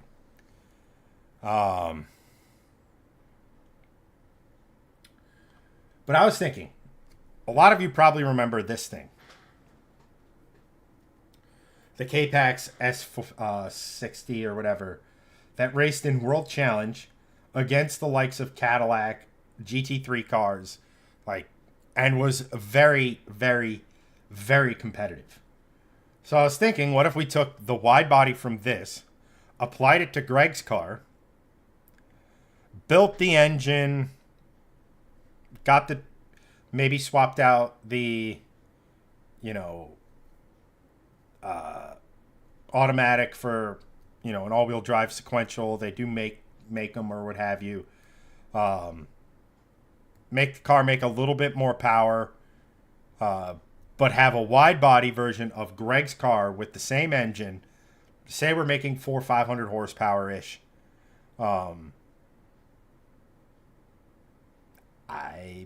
That'd be pretty freaking cool. I don't know about you guys, but let's see what you guys are saying. Sean would go for $205K. I'd still build the 940. Shocking. But I'd hit up ACM Engineer for the $30,000 carbon wide body kit. Drop 1,000 pounds. Aren't those things sub 3,000 pounds to begin with? The 8 valve Evo head for the red block, 2.6 liter stroker kit, but have the motor rev to 8K. Got to be careful with stroker kits because some of them can't really handle it. But again, we're dealing in a world where you have a $205,000 budget, so it's probably eminently possible with the right builder. Sequential 6-speed, full custom suspension, the widest tires it can clear for the 600 horsepower I'd be making. Keep a full, fresh Volvo interior. That's about as Sean an answer as answers get. So I can definitely dig a car like that.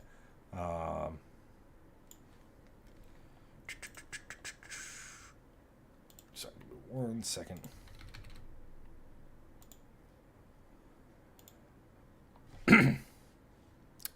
Sean would go out of the box. Steve says, I would think out of the box. Build a Granada like my old 76. Sean goes, Cake should come crash the live one day. Entirely up to Greg and his missus. The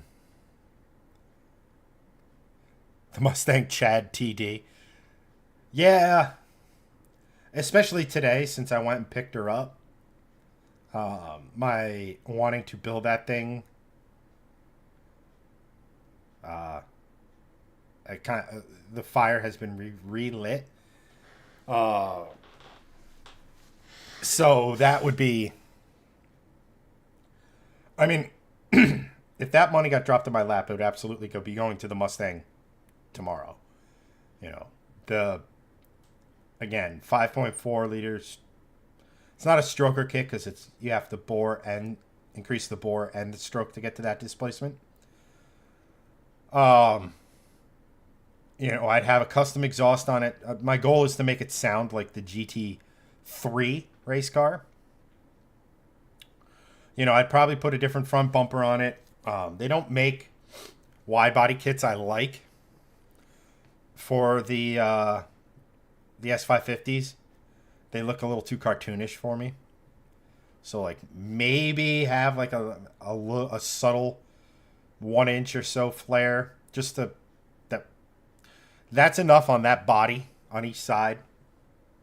But again, like I'd put the money into the engine, which again is probably between parts and having someone actually build it, a $30,000 to $40,000 engine. The transmission and all the stuff to make it work would be probably, we'll just say,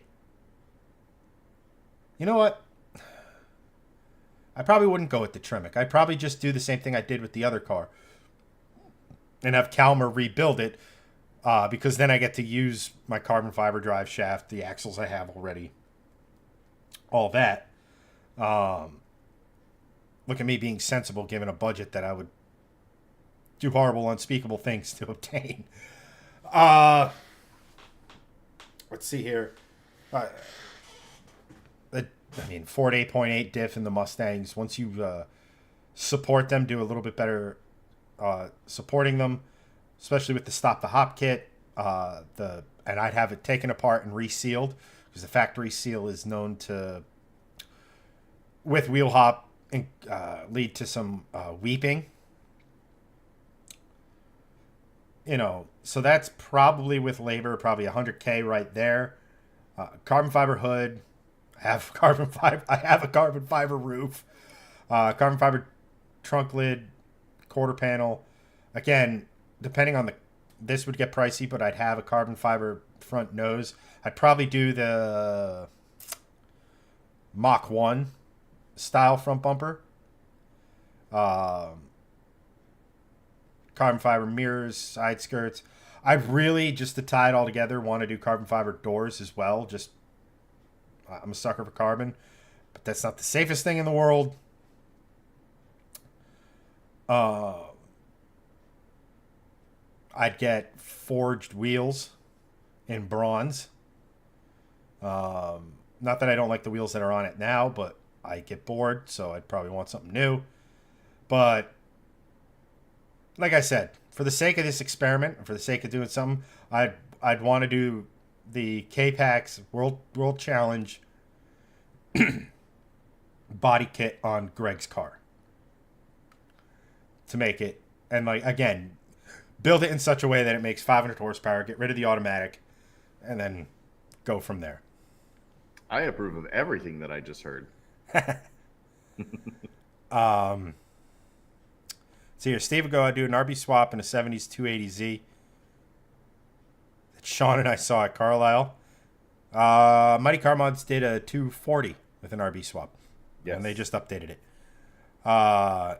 Sean, when I was going, I may have said something in chat to the effect of, to Sean's sequential thing, it's like, doesn't this go against your aversion to clutch pedals using a sequential? He goes, I daily a manual.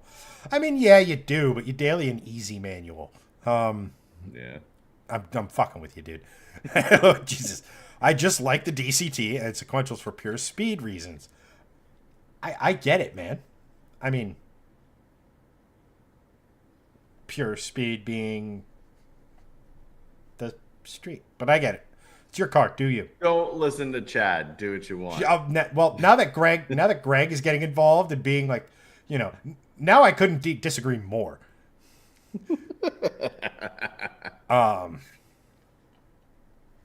It's your money. Do what you want. It is. All I'm saying about it is pure speed is great, but you're not living on a racetrack. Yeah, that's true. And for me, this may be different for you, but for me, I don't want to go the absolute fastest I possibly can on public roads. I just want to be engaged. That's Yeah. me. No, I'm I not agree. trying to discourage I you. agree. If that's the build you have in your head, by all means, do it. That's not what I'm trying. I'm not trying to discourage. I'm just messing with you. You and Greg probably go to the same. I don't like three pedals support groups or something. I love three pedals. Which car of yours has it right now? You don't have to own a car with three pedals to love three pedal cars. I don't know, but it calls into question the love aspect of it. I think there's a difference between love and reality sometimes. Just because if I didn't have kids and didn't have the necessity for my significant other to be able to drive my car at the drop of a hat, Blah blah blah. Logic, I think that blah blah blah. I think reason, yeah, blah, blah, that's blah, what I'm blah, saying. blah, Like blah, blah, blah, blah. you have to throw logic in there. I think So, everyone should drive wagons. There's nobody should ever have a crossover. Let me just sit in the spot where my crossover usually occupies.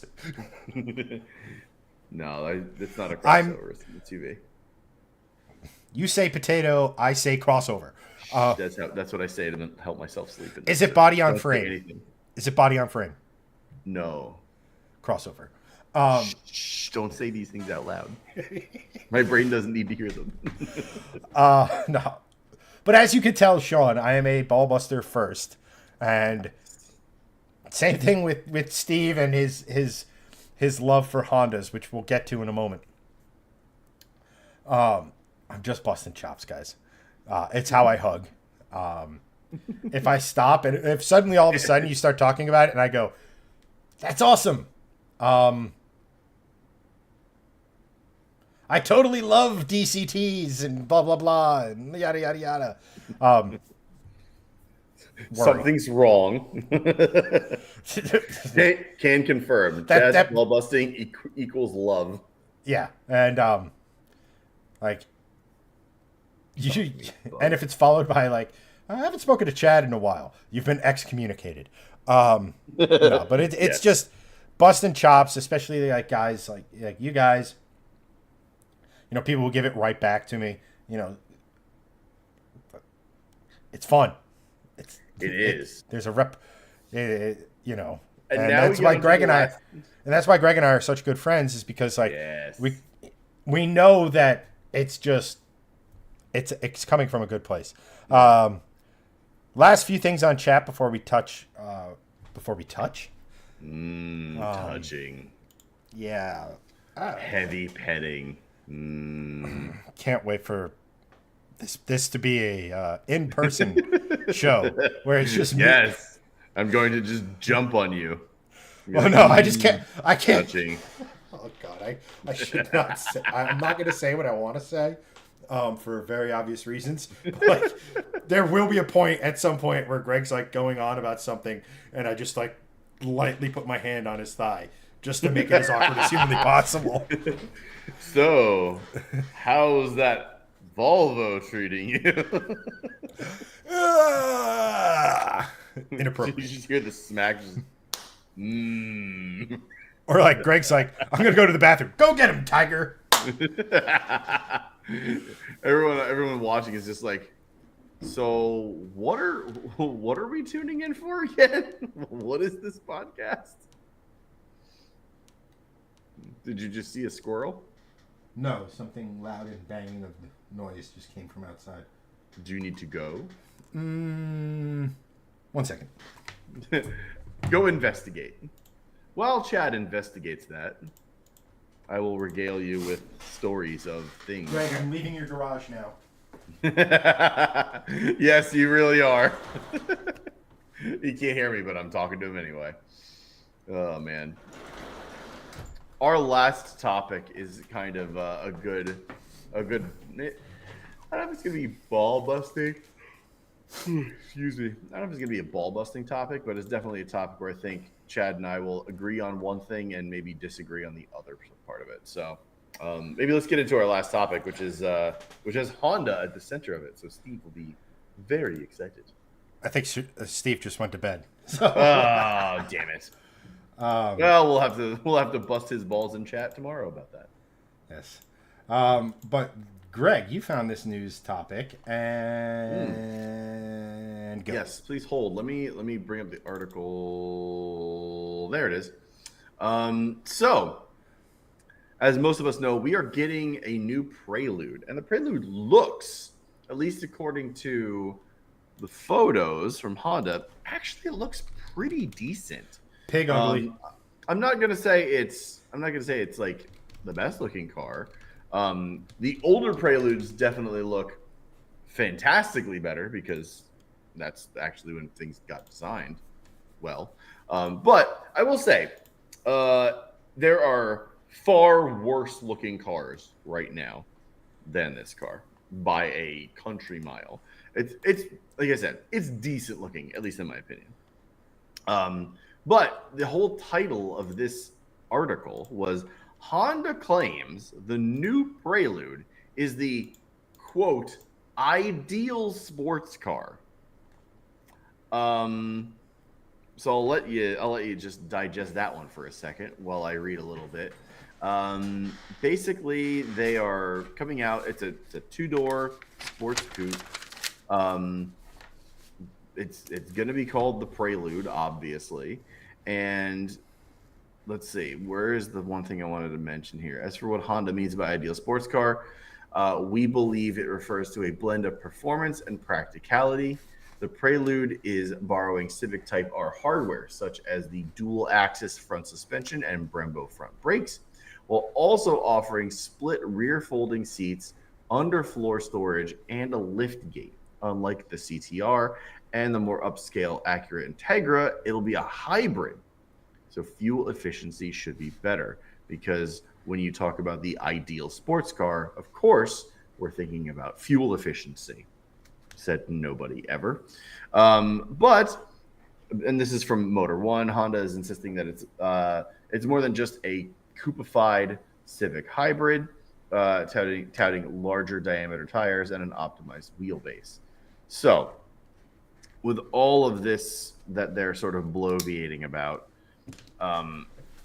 we can surmise a couple of things. Whoa, Honda doesn't necessarily make bespoke platform cars anymore. They never did. Right, but there is a specific divide between the Prelude and the old Civics as far as design is concerned, as far as handling, ride. Like the Civic was definitely more similar, same platform in the 90s, right? But the Civic was definitely geared more towards commuter car, and the Prelude was definitely geared more towards someone that wanted a more sporty experience. They stiffened suspension. It was two doors. They had different switch gear. They had all sorts of different stuff in there, right? But we already have, like, and this is for every company now. Companies use skateboards. They use platforms, and this is going to ride on the same platform as the Civic. There is already a Civic hybrid. It has about 200 horsepower, about 230, 240 pound-feet of torque, give or take. What are they going to do to this to make it that much different than a Civic hybrid that's a good car, but, like, I don't really see where they're going to go and be like to make this the ideal sports car, especially because they have a Civic hybrid that's probably going to have 90% of the componentry shared. So with all of that said, let me get your thoughts first on this from a holistic perspective. No, it is. No one. Oh, that's actually fantastic. I was wondering why I heard rustling of papers over there. Before you go into your Chad-addled diatribe, I agree with that sentiment. This is definitely not going to be the ideal sports car. Go. it's like, hey, we put Civic Type R parts on it. It's the suspension, so it'll handle good, but not the engine. Right. And I don't know. When I think sports car, I think of something that doesn't have, a mid '90s Isuzu ride height. Um, Yeah. Look, High. this is more badge engineering. This is, to your point, a sporty Civic hybrid. Hybridization. Look, we can get into the definition of what is and what isn't a sports car. But what made Honda cars great back in the day was, yeah, they didn't make a shit ton of horsepower, but they also didn't, there was no fluff. There was no extraneous fat. There wasn't, they were lightweight. They felt nimble. They provided a good sound as long as you didn't put a cheap aftermarket exhaust on them. And they were fun to drive because they were lightweight and nimble. Hybridization does not make cars lightweight and nimble. This is to me, this is how do I put this? I think the best way to describe this car, and it's been out for a week, so there might be some spoilers here. So warning. I look at this as the Happy Gilmore 2 of cars. Happy Gilmore, one of the best movies of our childhood. Happy Gilmore 2. It had funny moments. It had good moments. It had good cameos. It was a little bit of a slow burn at first. Then it got pretty decent. Then it sort of like doubled and tripled down on things. And the ending, in my estimation, was just over the top and cartoonish. The ending in the first one, a scaffolding falling on the green, like they're obviously never finishing that, right? The ending in the new one, without really spoiling the ending of it, is so insanely cartoonish. What is it? The kid from The Sixth Sense is one of the villains. And anyway, what I'm saying is how it compares to this is that you had the original Preludes, and the last Prelude we got before it was discontinued is one of the best. I would say it's arguably peak Honda. They looked really, really good. They had a good engine on them. That's another car I'd love to give the S2000 or S2000 chassis treatment. That car, the way it looks with the long hood, short deck, begs to be a rear-wheel drive car. Yeah. I'm sorry. Front-wheel drive cars can be fun. They can be fast. They can handle well, etc.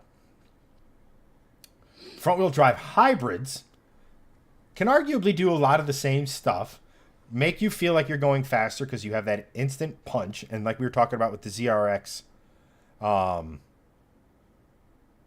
ZR1X earlier, that punchiness off the line makes the car feel a lot faster than it might actually be. But it's extra weight. You're going to feel that in the driving experience. You're going to feel that. I would have loved for them to put a small engine in it and make only 200 horsepower, like the old days. Like, hey, here's something from our past. Or here's something that's going to feel like it's from our past. And this notion that it's the ideal sports car is utter bullshit. Like, it is complete and total bullshit. And we can lean into what is and what isn't a sports car in a moment. But to me, when I look at this, I do not think Prelude. Preludes always had long hoods. Even though they were a front-wheel drive car, they had long hoods. I get that this doesn't necessarily fit into the current architecture. And I get that, some cars today don't necessarily look like the cars they're named after. Shit evolves. Right. But I feel like this is more name engineering than actual engineering. And frankly, to call it a sports car, let alone the ideal sports car, is a slap in the face and shows Honda doesn't actually know what a true sports car is. It's not a sports car. It's not nowhere near the ideal sports car. I personally believe that a true sports car is not front wheel drive.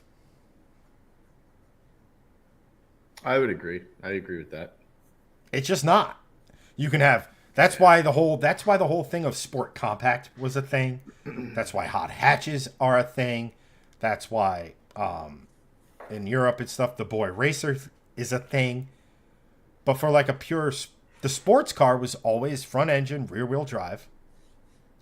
It has since evolved to some, because obviously peak sports car right now is a Porsche, and that's, the 911s. Newsflash, they're not front engine. But now, before I get too deep into this rabbit hole, what is your take? What do you think is a sports car? So before I answer that question, I just want to put two things out there on this article that I will comment on after I read them. So part of the reason I wanted to bring this up was that Honda is apparently, according to the landing page. So this article is from Motor One, and it says to hype up its reborn nameplate, Honda has set up a so-called teaser page where we stumbled upon an interesting statement. Apparently, the reason for building a coupe, quote, was to uncover the latent demand for the ideal sports car, end quote. So that is apparently Honda marketing speak with to hype this up or whatever. Then later in the article, which is something that has been said for a while since this has all been rumored, was the new Prelude definitely won't be a track-focused machine. Honda has already stated that this isn't going to be the sportiest, zippiest car that's going to be tossed into the circuits. That is a literal quote from them. It's being marketed as a true global model with the same design and specifications across all markets of the world where the car will be sold. So already they have gone on their landing page for this car and said they're trying to uncover the latent demand for an ideal sports car, yet in the same breath already saying that this is not going to be the sportiest, zippiest car around. This car Honda, is the ideal sports car, not sporty. Right. This car is already a complete hypocrisy because you cannot have.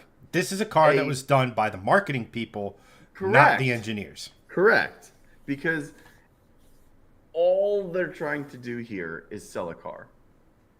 And that is not what sports cars are about. Sports cars are about giving the end user an experience that they couldn't have anywhere else, while also by chance making money at doing that. Sports cars in and of themselves have never ever been about making insane profits for car companies. And anyone at any car company that tells you otherwise is fucking lying to you. Because sports cars, throughout the entire history of the automobile, have never made any car company the profits that they need to survive. That's just a fact. People don't buy sports cars as daily drivers. They never have. They never will. They buy other things for those purposes.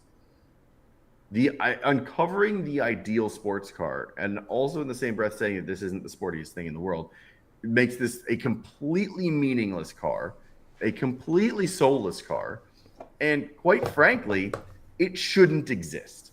It shouldn't exist as a prelude. It shouldn't exist as a car, period.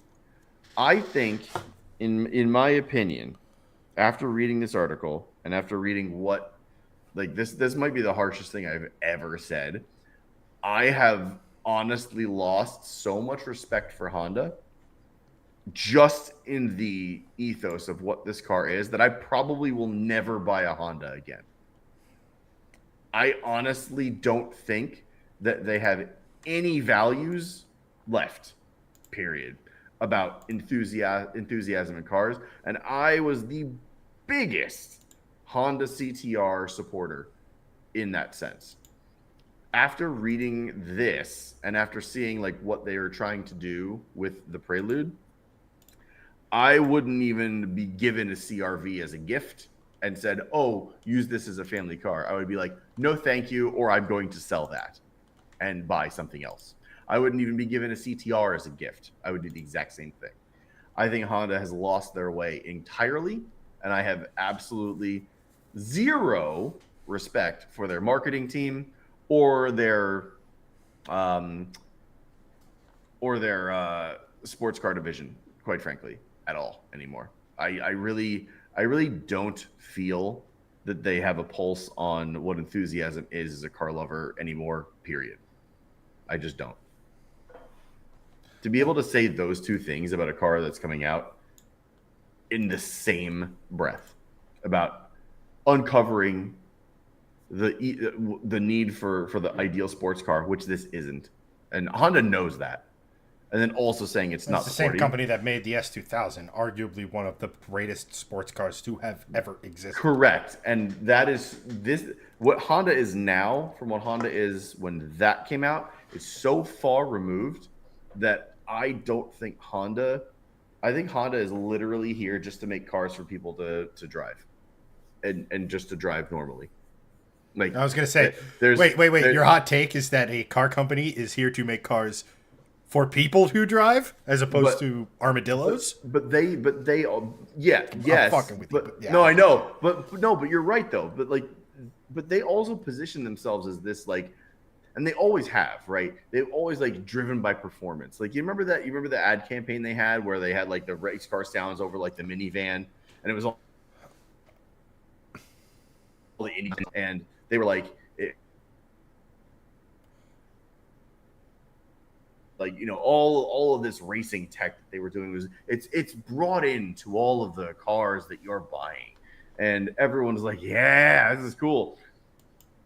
It is so far removed from that, and it's not like Honda has ever been at the forefront of just like the fastest, craziest cars ever, but like this is so gone in my opinion that I have zero respect for this car. Like I had at least somewhat of a hope that it would be somewhat fun or interesting. It's out the window for me. I wish they didn't bring it out. I hope they don't at this point. That's my take. Hold on one second, Greg. What? Are you making a Honda logo for me? No, your video has frozen. Nice. So solid. Am I still frozen? Yeah. Yeah. I hope it's the derpiest looking thing ever. You're like mid Dr. Evil. I don't feel like fixing it because we're approaching the end. But here's the thing. Number one, there is a part of this to where Honda's like, hey, people want sportier stuff. Good thing. Bad thing is that they're trying to almost vaporware us. Yeah. With what they think sporty is. When they have this back catalog to go back on. It's a hybrid, so fuel efficiency was put above the driving experience. They could have put in the 2-liter, gave it a little bit of a hotter cam, worked Honda magic on the head. Even that. If this thing had like 196 horsepower, people would have loved it. If it had that traditional Honda rev. But, look.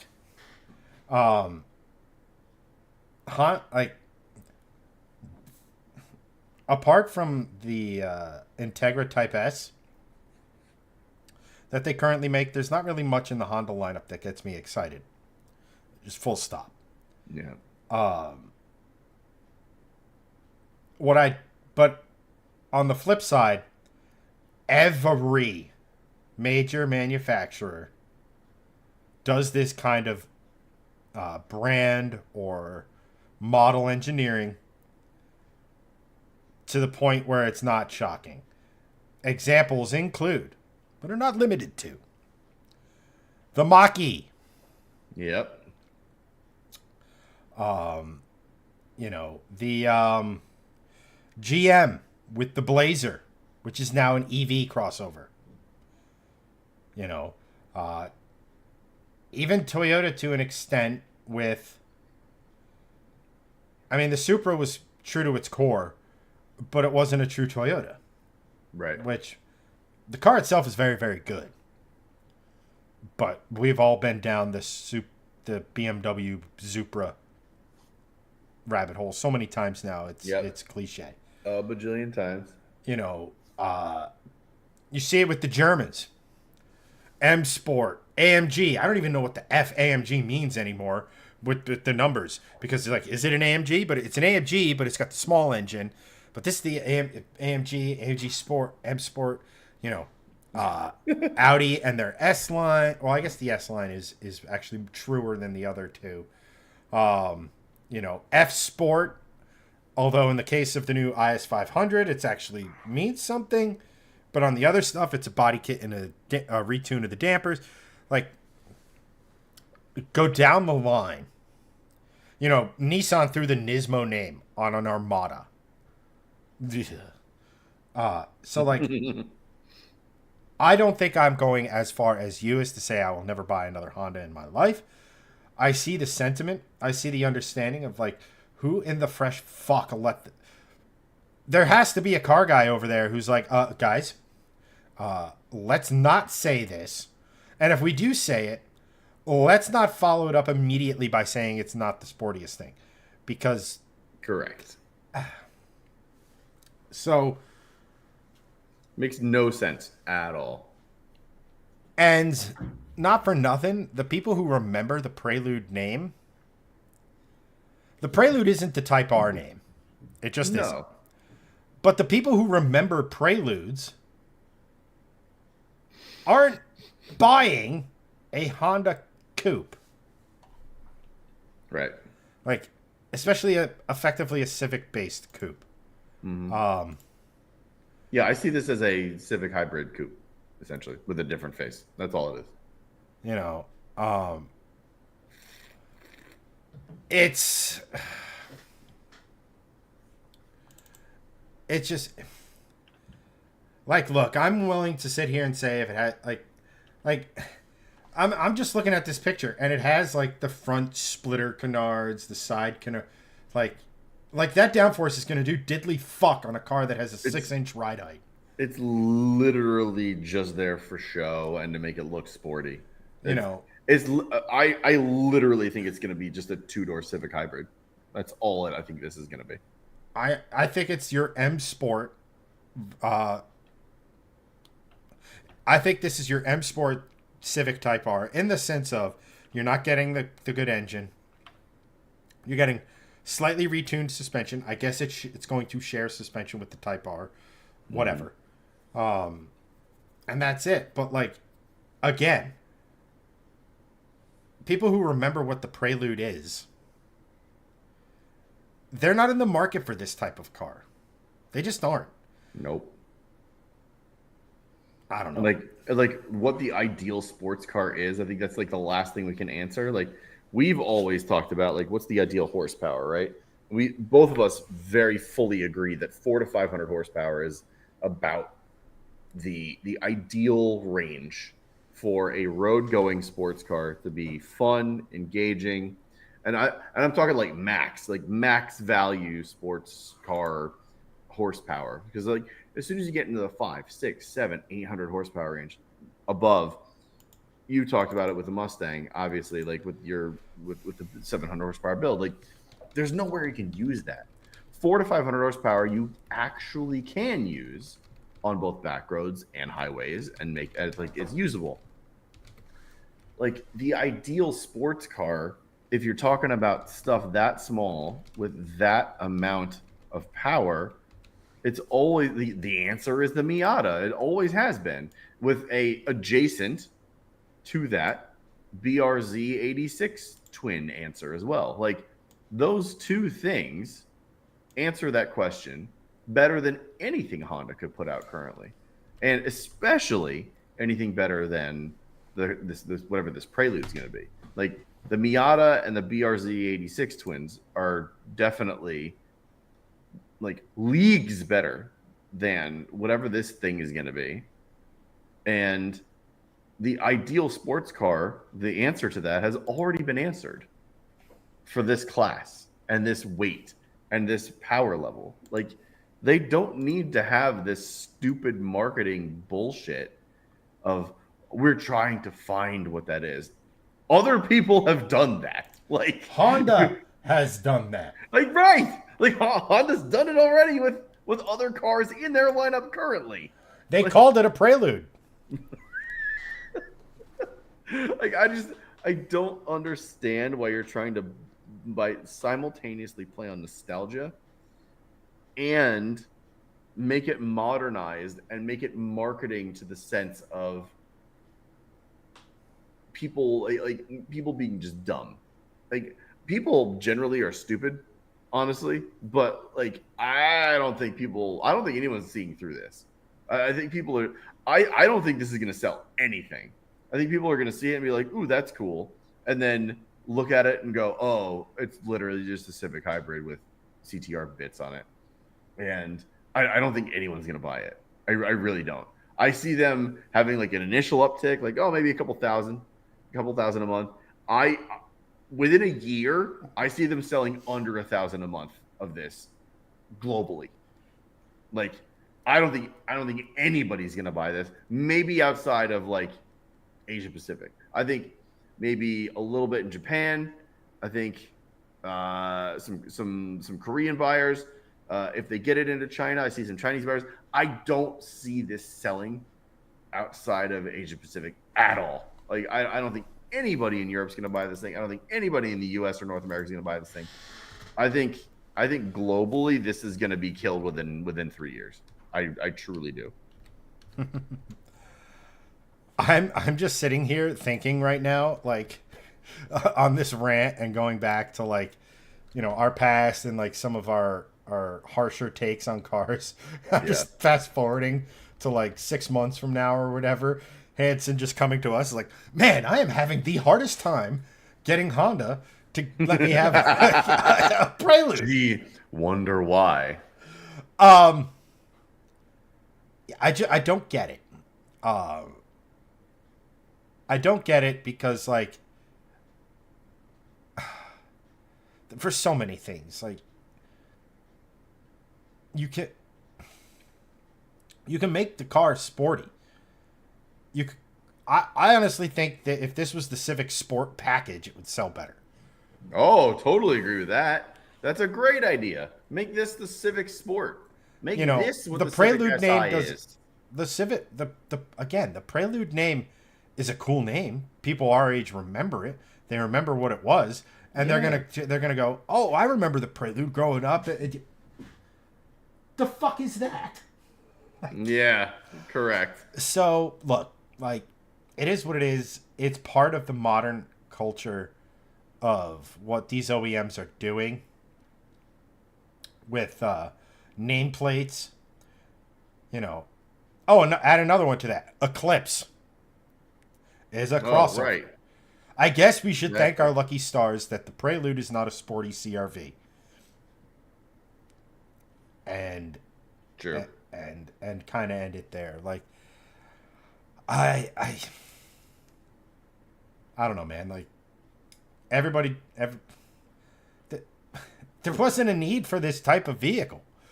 Like, I guess they sat down. Zero need for it. I guess they sat down, had to think, what would we sell more of? A Civic Hybrid Sport or a new Prelude?